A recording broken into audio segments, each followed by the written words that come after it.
Desperately mustering the last of his strength, he strikes at the cultivator, managing to break through the defensive spell with his sword gang, though only for a brief moment before his energy is utterly depleted. The attack leaves only a shallow wound on the cultivator, and he collapses from the backlash, coughing blood. Enraged, the cultivator retaliates with talismans that pin his limbs and stomps on his hand, humiliating him for daring to resist. Despite the pain and the cultivator's contempt, he refuses to yield, clinging to the cultivator's ankle with all his remaining willpower. He recognizes that while the cultivator possesses innate talent and power from birth, he himself is forged from years of effort and suffering. Even as the cultivator tries to finish him with fire, the poison he had earlier applied to his sword begins to take effect, causing the enemy to bleed from every orifice. Overpowering the dying cultivator, he forces him to choke on his crushed hand, preventing any last attempt at spellcasting. At last, the cultivator dies, his body no different in death from those he had slaughtered. With the cultivator's barrier down, the guards rush in before he loses consciousness. He wakes in his room under the care of the leader, learning that the emperor has rewarded him with a rare pill said to extend a mortal's life by 10 years. Though the pill's true value may only be a remnant of a cultivator's elixir, it is still a precious gift. He decides to save it for when he is truly near death, seeing it as a blessing for his years of perseverance. Recovering, he trains again, but the damage to his hand is severe. Pain makes holding a sword nearly unbearable. Yet, he refuses to accept the end of his path as a swordsman. Gritting his teeth, he continues his sword practice, embracing the pain as part of his journey, determined to advance his martial realm no matter the cost. Months pass, and Kim Young-hoon sends word of his own efforts infiltrating cultivator clans, though the ones he found are too low in rank to possess meaningful information. 10 years slip by as he and Kim Young-hoon gather intelligence, slowly piecing together the truth about the cultivator clans. They discover that the missing mortals are being taken into the hidden territories of these clans, either trained as assassins or used as servants. The assassins sent against the emperor were mortals, forcibly raised to peak master through forbidden arts, their lifespans burned away to achieve power. One night, Kim Young-hoon appears in person with new revelations. Two major cultivator clans in Yangguo, the Mokli clan, current imperial family, and the Jin clan, former imperial family, have been locked in a shadow war for centuries. The Mokli clan took over the throne a century ago and has since weakened the Jin clan, while the Jin clan now raises mortals as peak masters to fight back. The Mokli clan's methods are even more horrific. They capture the poor and lower class, using their blood and life force to concoct forbidden elixirs that extend cultivator lifespans, essentially cannibalizing the populace for immortality. Shaken to his core by this revelation, he is sickened by the monstrous truth. Kim Young-hoon, now burning with righteous fury, reveals that he is allied with the Jin clan to overthrow the Mokli clan, believing them to be the lesser evil. Invited to join the cause, he packs his things, leaves behind any loyalty for the imperial family, and sets out with Kim Young-hoon, resolved to topple the tyrants who consume their own people. After leaving the imperial palace with Kim Young-hoon, a gathering of formidable martial artists is revealed at a small manor outside Seokyeong City. These are elders and peak masters from major sects, many at the level of 3 flowers, gather at the summit, drawn together by Kim Young-hoon's influence as the former Woolen Alliance leader. Amid initial suspicion towards an imperial-affiliated newcomer, distrust is dispelled when open contempt for the emperor is loudly proclaimed, gaining the acceptance of the group. Kim Young-hoon announces their plan to ally with the Jin clan and destroy the Mokli clan's strongholds, particularly their elixir, making furnaces that harvest the lives of commoners. With silent resolve, the martial artists joined the cause and set out, meeting the Jin clan's red-robed cultivators in Imaik Valley. The Jin clan elder, honoring his promise, leads everyone to a hidden Mokli clan territory, opening a distorted path that brings them to a remote village thick with the stench of blood and decay. As a bell signals the intrusion, blue-robed Mokli cultivators erect a powerful barrier. Kim Young-hoon steps forward, gathering Gangchi and unleashing a technique that condenses his energy into a devastating sphere. The attack shatters the barrier in a storm of saber energy, astonishing all present, even the Jin clan elder who seems haunted by the memory of such power. The martial artists and Jin clan cultivators storm the village as Mokli defenders scramble, unleashing Jiangxi, swift and deadly corpses against them. The martial artist, able to see and anticipate the Jiangshi's movements, cut them down and press forward. During the chaos, a cultivator is captured and, under threat, explains the gruesome process of refining mortal blood and vital energy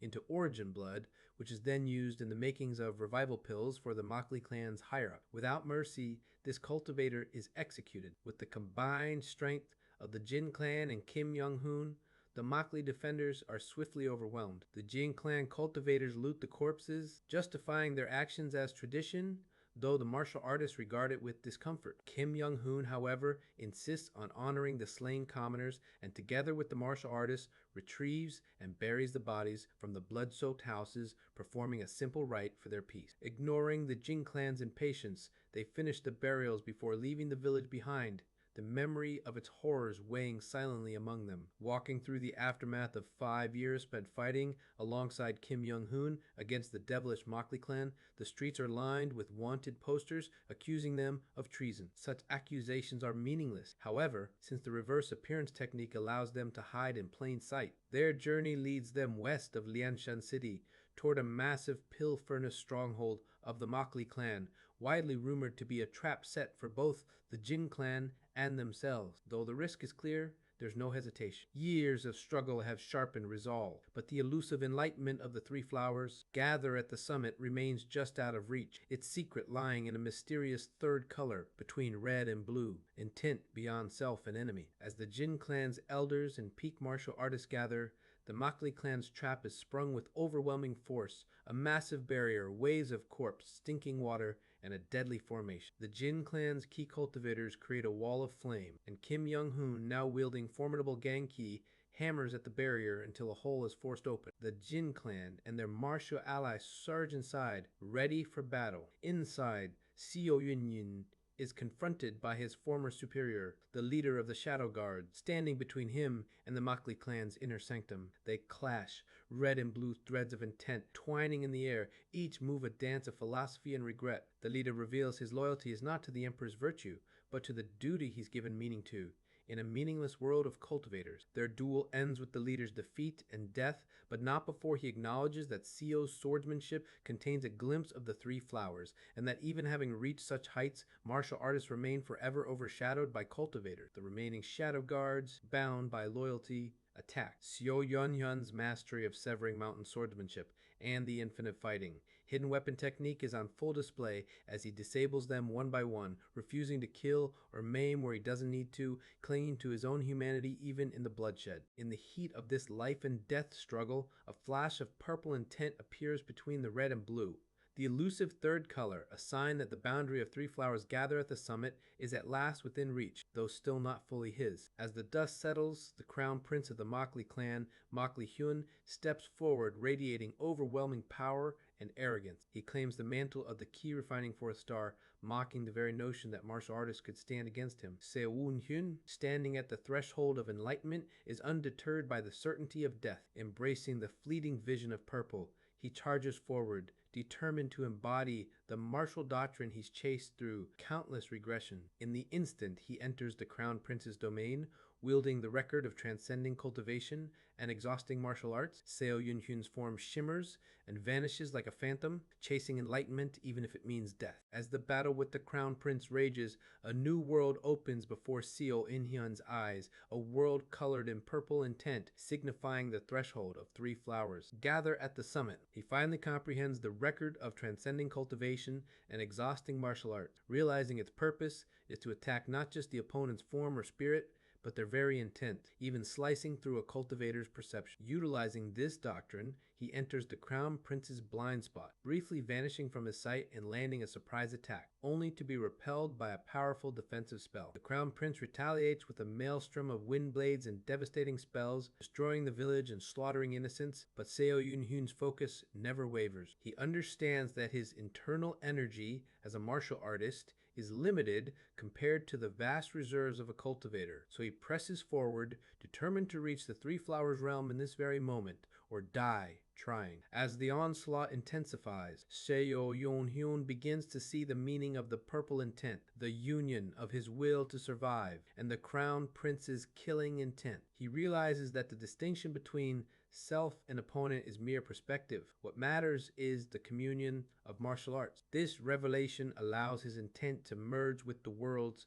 eliminating wasted movements and unlocking the true power of his sword. Three flowers bloom above his head and are absorbed, signifying his breakthrough into the three flowers. Gather at the summit. All his scattered energy returns, and his every action becomes pure, refined, and in perfect harmony with his opponent. With this newfound mastery, he evolves his sword silk into the legendary Sword Gang, cutting through the Crown Prince's spells and defenses. For the first time, the Crown Prince is wounded and terrified, his fear mounting as Seo Yun effortlessly counters each magical beast and spell conjured against him. The tide of battle reverses. Now it is the Crown Prince who flees, exhausted and desperate, while Seo Yun pursues relentlessly, using his new insights to cut through both spells and consciousness. Cornered and crippled, the Crown Prince tries to shake Seo Hyun with revelations of the atrocities behind the legendary void-building pill, exposing the truth that all cultivators, even the Jin clan, rely on human life for advancement. Seo Hyun,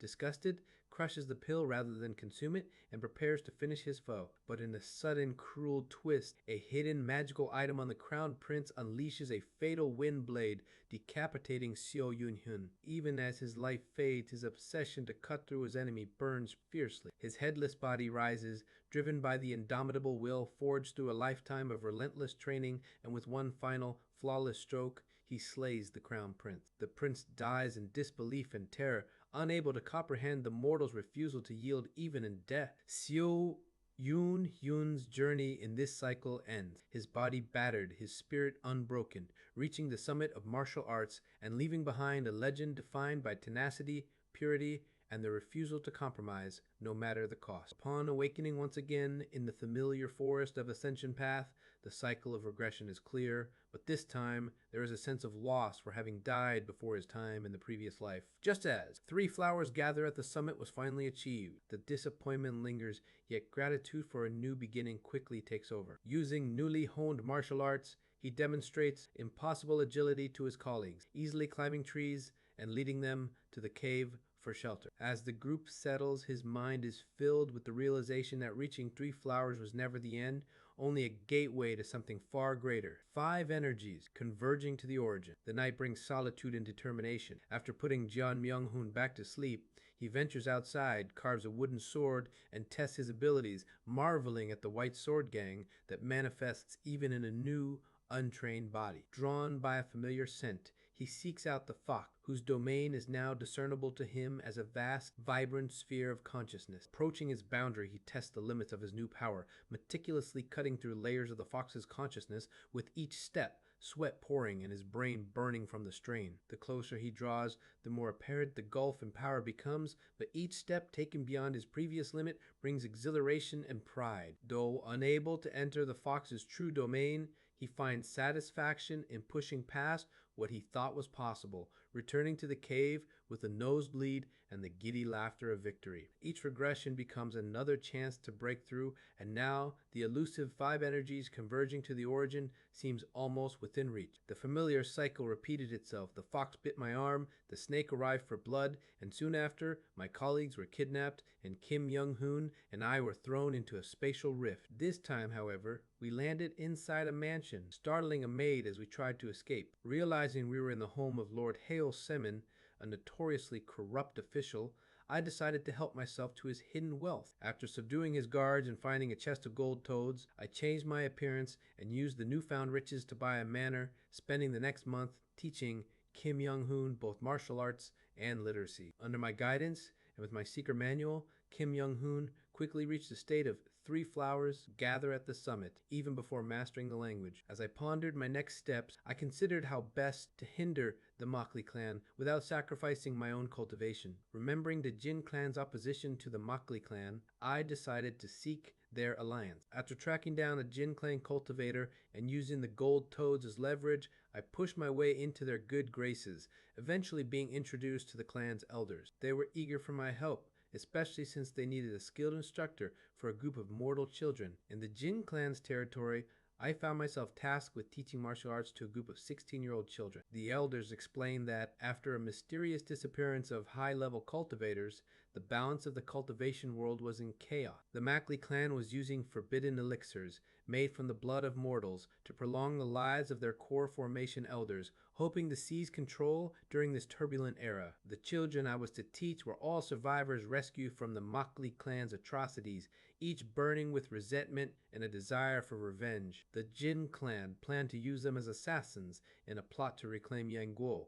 with the ultimate goal of assassinating the emperor, Mackley Jung. A chill ran through me as I realized that I was being asked to train the very children I had once killed in my past life, forced into the role of preparing them for a mission that could cost them their lives. Forced to accept the role of martial arts instructor for the Jin clan's orphan trainees, the protagonist faces the irony of having to train the very children he once slaughtered as assassins in a previous life. Meeting Jokreho, the current instructor, the protagonist quickly asserts dominance in a contest of intent, prompting Jokreho to gleefully abdicate his responsibilities and leave the children in his care. Observing the lack of talent and the trauma the children bear, the protagonist decides on a strict and unconventional teaching regimen, denying them internal energy training until their martial forms are flawless and keeping them at relentless practice with barely any rest. Recognizing that not all assassins are best suited to daggers, he carefully assesses each child's aptitudes, assigning them more appropriate weapon types and corresponding martial forms, drawing on his vast knowledge of martial arts manuals. He procures new weapons and herbs from the clan's external financial manager,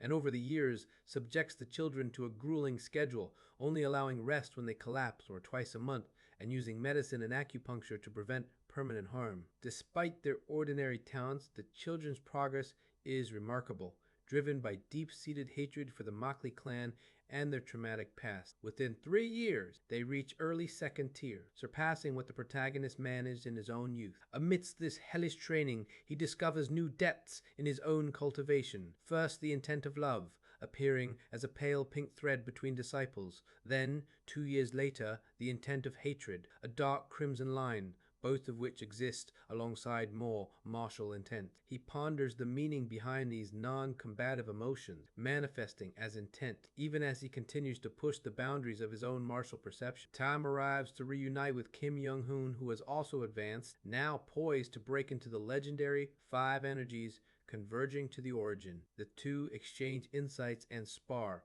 and during their match, the protagonist experiences firsthand how emotions like love and hatred can disrupt and empower martial intent, causing real changes in the outcome of their duel. Kim Young-hoon explains that martial arts is not alive, but the martial artist is, and as such, the depths of martial arts are ultimately mirrors for the depths of the self. Emotions are inseparable from one's intent. With this understanding, the protagonist stands guard for Kim Young-hoon's breakthrough. Witnessing the process with the eyes of a master, he watches as all colors of intent, survival, understanding, love, hatred, and more converge and give rise to the transformation of 5 energy, culminating in Kim Young-hoon's rejuvenation and a profound demonstration of martial transcendence. Inspired and grateful, the protagonist returns to his disciples, realizing along the way a new intent, the gold of joy, signaling yet another step forward on his path of cultivation. Years of rigorous training have brought the disciples to mid-second rate, and their growth is now marked by the discovery of new colors of intent, joy, anger, sorrow, pleasure, love, and hatred. This understanding of intent has deepened, especially as it becomes clear that martial arts are inseparable from human emotion. The progression towards the 5 energies realm, once thought insurmountable, seems attainable, as more layers of intent are uncovered in both self and disciple. The Jin clan's old man arrives unexpectedly, urging the use of vengeful spirits, souls of the disciples' own families, collected and sealed within crystal balls. These are to be forcibly infused into the children, awakening their talents at the cost of shortening their lives and risking mental harm. The protagonist refuses, arguing that true strength cannot be forced by such means. Yet, when the children are given a choice, their burning desire for revenge drives them to accept without hesitation. The next day, the change is visible in their eyes. Madness and resolve have replaced innocence. 4 years fly by. The disciples now stand as peak masters, their strength bought at the cost of vitality and haunted eyes. Their growth is impressive, but it is clear they will never truly break their limits or achieve the use of sword silk. Despite their abilities, it is also clear they are not ready for the deadly world of palace assassination. The protagonist's relationship with them has evolved. They are no longer just tools of vengeance, but living, feeling children, each with joys, quirks, and moments of happiness that make their lives precious. A reunion with Kim Young-hoon brings fresh perspective. Kim has advanced further, mastering Gong Ki's sphere and recognizes the protagonist's progress through the six emotions. Discussion reveals that enlightenment in the realm of three flowers gather at the summit often favors those who have lived and experienced much, and that the protagonist's long regressed life grants him an unusual advantage. Even if his talent is mediocre, Kim is infuriated by the Mockley clan's atrocities and agrees to join forces against them. But after witnessing the Jin clan's methods, he is no less disgusted by their use of the dead to empower the living. He tries but cannot separate the spirits from the children, for the living cling just as tightly to their lost kin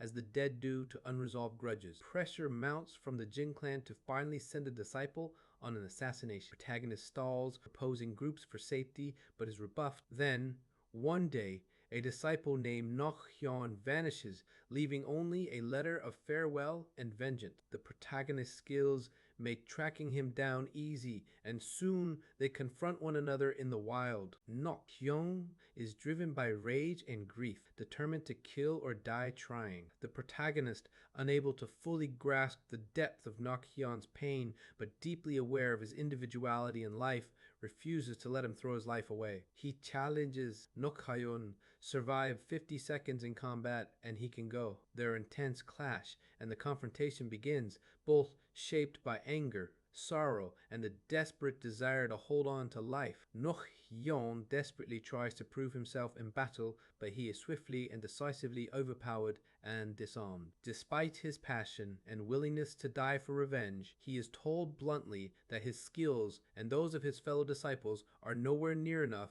to challenge the Imperial Palace's shadow guards. When the rest of the disciples gather, hoping to help Nok Hyun escape and press their cause, they are all easily subdued, the protagonist dispatching 500 of them in minutes using overwhelming martial prowess and poison techniques. He makes it clear that although their resolve is strong, their abilities fall far short of facing true master. To keep them alive and buy time, he gives them an impossible challenge. If any can defeat him, he will teach them the ultimate martial art, the record of transcending cultivation and exhausting martial arts. He knows none of them, with their current cultivation, can truly reach that level, but this gives them hope and a reason to keep training rather than rushing towards certain death. The disciples immediately begin trying every trick, ambush, and formation to defeat him, but none come close. Over months, their tactics, teamwork, and skills steadily improve. Their previous shortcuts to the pinnacle realm, achieved by accepting resentful spirits, start to be offset by genuine hard work and understanding, as the flaws in their cultivation are slowly corrected through relentless practice and real combat experience. Meanwhile, the protagonist's understanding of human intent and emotion deepens. He becomes able to perceive countless subtle shades of intent, but one emotion remains invisible to him: desire. A conversation with Kim Young-hoon reveals that desire is unique and colored differently for every person, and only by understanding his own longing can he hope to perceive it. After much self-reflection, he realizes that what he wants most is simply to live, a desire to preserve the meaning of his life against the erasure brought by constant regression. He recognizes this longing for life, not just in himself, but as something he hopes for his disciples as well, even if they themselves seek death. As the disciples' skills grow, they finally manage to corner him in a training formation, but still cannot subdue him. He acknowledges their growth, but tells them further progress depends on their own enlightenment. Instead of the ultimate martial art, he teaches them a powerful formation derived from it, the transcending cultivation formation capable of threatening even cultivators. Just then, a summons arrives for all Pinnacle Realm martial artists to gather, signaling a new mission. The protagonist uses his influence to redirect the deadly pressure on his disciples. Rather than sending them on a suicide mission to assassinate the Emperor, he maneuvers the Cultivator clan's interest. So their next task is to attack the Mockley clan's territory, a different but equally daunting challenge. Despite still being unable to perceive the color of desire, he is resolved to do everything in his power to ensure his disciples survive, believing that as long as they are alive, there is hope. 3 months after the plan to strike the Mockley clan's territory was set in motion, preparations were complete. The disciples, Though eager for revenge and haunted by conflicting emotions about not being able to kill the Emperor himself, steeled themselves for the coming attack. Their master, reflecting on the complexity of human emotion and the unattainable nature of truly understanding it, resolved to focus on what could be done in the present. He reminded his disciples not to throw their lives away in reckless vengeance, promising that if they succeeded in destroying the Makli clan's outposts, he would lead them to the imperial palace for the final reckoning. With this resolve, they set out, infiltrating the Makli territory using stealth and poison. This time, the martial artists under his command were true peak masters, not hastily elevated like in his previous life. They advanced into a territory used for elixir refining, where only low-level cultivators were stationed. The order was given to remain composed and prioritize saving civilians even in the face of horrors. Kim Young-hoon broke the barrier with the devastating Gangchi compression sphere, and the assault began. The disciples, each displaying the fruits of their relentless training, tore through the cultivators, the village burning in the chaos. Chongya's grief and rage nearly overcame her, but a timely voice transmission from her master helped her regain control. After the victorious battle, the group gathered and buried the bodies of the civilians who had been sacrificed. Even as they offered prayers and tried to bring peace to the dead, the rage within the disciples only deepened. Their master cautioned them. The true goal was not endless slaughter, but to resolve their vengeance so they could move on. When questioned, he pointed out that their rage was not only their own, it was also the anger of their lost loved ones, forcibly awakened by the Jin clan to fuel their strength. Man Ho, speaking for the others, insisted that only by avenging the dead could their families' grudges be resolved. The campaign continued for months, the group burning 13 Makli territories and burying over 100,000 civilians. As the fighting intensified, the cultivators they faced grew stronger and the risk to the disciples increased. The Jin clan viewed these battles as mere skirmishes, hardly worth the notice of the higher echelons of the cultivator world. But for the martial artists, every clash was a struggle for survival and meaning. Kim Young-hoon, now cultivating in the arts of comforting spirits, led prayers for the dead, guiding their souls to rest. The disciples, however, remained consumed by the need for vengeance, unable to release the anger that had become intertwined with their very being. Their master tried to persuade them to let go,